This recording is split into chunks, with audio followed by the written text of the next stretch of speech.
రేవంత్ రెడ్డి గారి ప్రభుత్వం వచ్చిన తర్వాత 2024 సంవత్సరంలో ఈ సైట్ విజిట్ సర్టిఫికేట్ విధానాన్ని సింగరేణిలో తెచ్చింది రేవంత్ రెడ్డి గారి ప్రభుత్వం. రేవంత్ రెడ్డి గారి ప్రభుత్వం ఈ విధానం తెచ్చిన తర్వాత మొట్టమొదటి బెనిఫిషియరీ ఎవరు?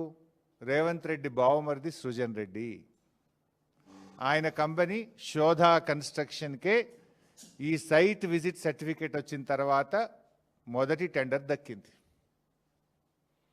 ఇది 2024లోనే ఈ సైట్ విజిట్ సర్టిఫికేట్ విధానాన్ని తీసుకొచ్చారు. ఈ సైట్ విజిట్ సర్టిఫికేట్ విధానం వచ్చిన తర్వాత సింగరేణిలో 6 టెండర్లు జరిగితే 6 టెండర్లు కూడా +7% టెండర్లు వారి వారి అనుయాయులకు కట్టబెట్టడం జరిగింది. ఈరోజు భారతదేశంలో పరిస్థితి ఏంది?